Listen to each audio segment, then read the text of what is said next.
War Horse by Michael Morpurgo. First published, Great Britain, 1982. Edgemont, UK Limited. Chapter 10. If it is possible to be happy in the middle of a nightmare, then Topthorn and I were happy that summer.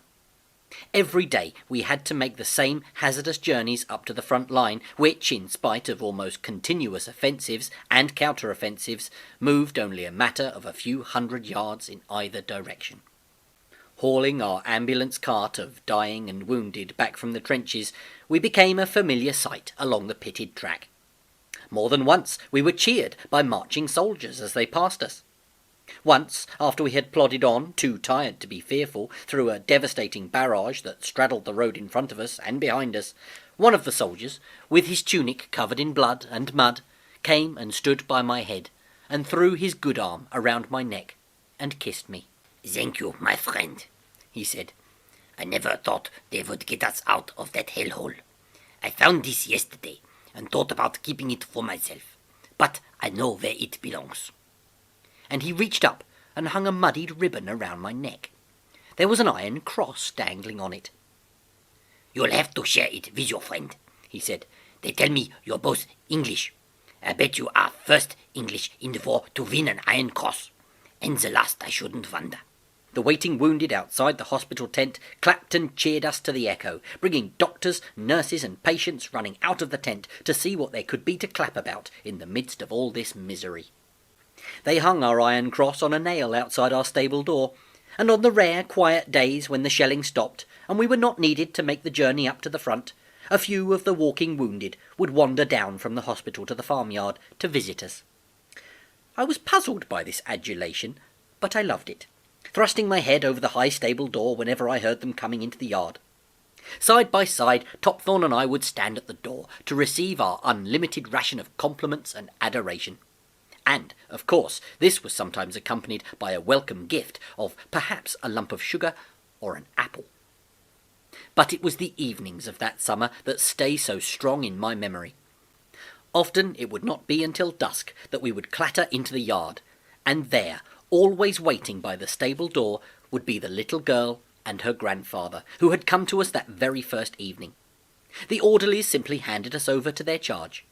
And that was just as well, for, kind as they were, they had no notion about horses. It was little Emily and her grandfather who insisted that they should look after us. They rubbed us down and saw to our sores and bruises. They fed us, watered us, and groomed us, and somehow always found enough straw for a dry, warm bed.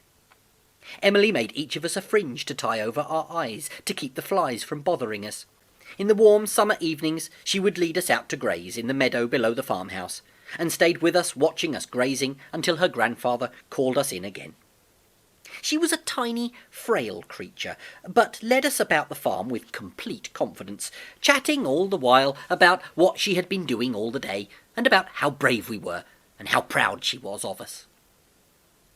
As winter came on again, and the grass lost its flavour and goodness, she would climb up into the loft above the stable and throw down our hay for us.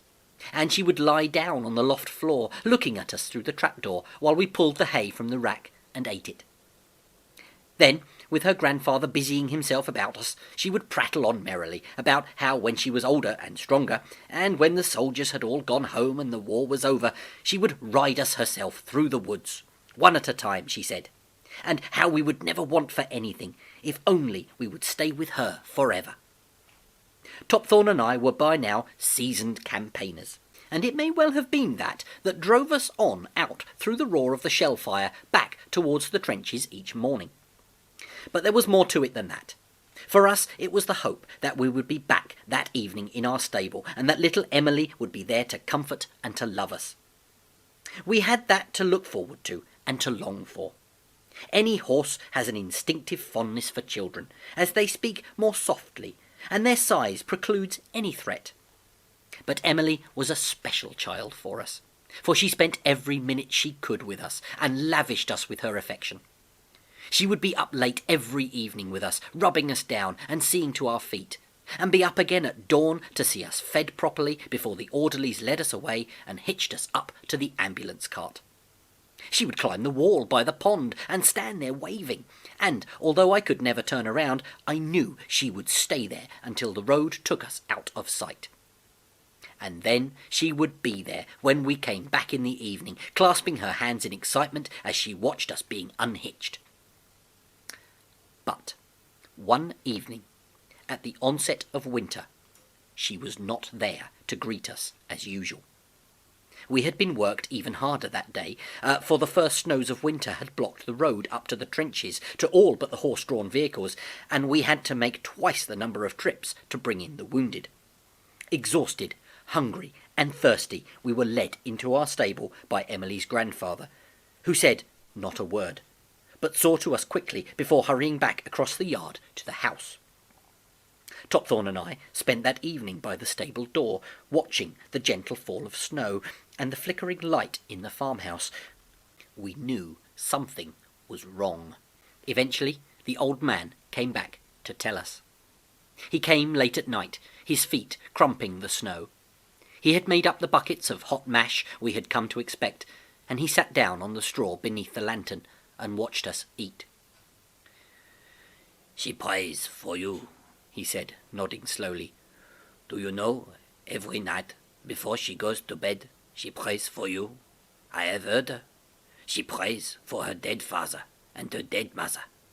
They were killed only a week away, after the war began. One shell, that is all it takes. And she prays for her brother, that she'll never see him again.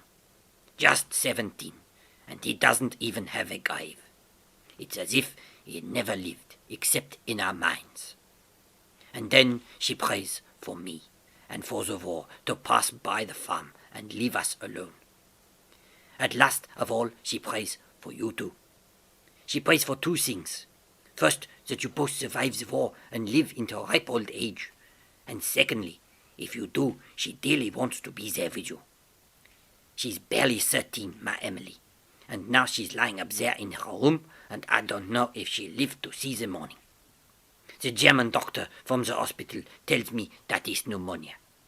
He is a good enough doctor, even if he is German. He's done his best. It's up to God now. And so far, God has not done too well for my family. If she goes, if my Emily dies, then the only light I have left in my life will be put out." He looked up at us through heavily wrinkled eyes and wiped the tears from his face. "If you can understand anything of what I said, then pray for her to whatever else God you pray to. Pray for her like she does for you." There was heavy shelling all that night, and before dawn next day the orderlies came for us and led us out into the snow to be hitched up. There was no sign of Emily, nor her grandfather. Pulling the cart through the fresh, uncut snow that morning, Topthorn and I needed all our strength just to haul the empty cart up to the front line.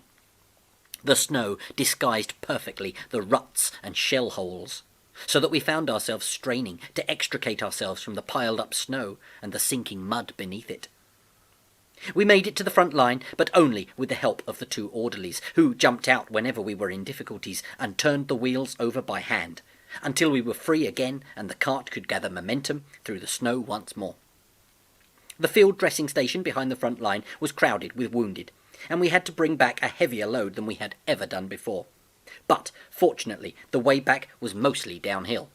Suddenly, someone remembered what day it was. It was Christmas morning, and they sang slow, tuneful carols all the way back. For the most part, they were casualties, blinded by gas, and in their pain some of them cried as they sang, for their lost sight and for their loved ones.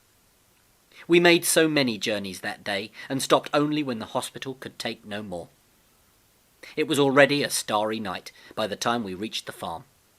The shelling had stopped. There were no flares to light up the sky and blot out the stars. All the way along the lane, not a gun fired. Peace had come for one night. One, at least. The snow in the yard was crisped by frost. There was a dancing light in our stable, and Emily's grandfather came out into the snow and took our reins from the orderly. "It is a fine night," he said to us, as he led us in. "It is a fine night, and all is well. There is mash and hay and water in there for you. I have given you extra tonight, not because it's cold, but because you prayed. You must have prayed to that horse god of yours, because my Emily woke up at lunchtime. Sat up, she did, and do you know the first thing she said? I tell you, she said, 'I must get up, got to get their mash ready, for when they get back, they'll be cold and tired.' That is what she said. The only way that German doctor could get her to stay in bed was to promise you extra rations tonight. And she made him promise to go on with them as long as the cold weather lasted. So, go inside, my beauties, and eat your fill. We've all had a Christmas present today, haven't we? All is well, I tell you. All's well."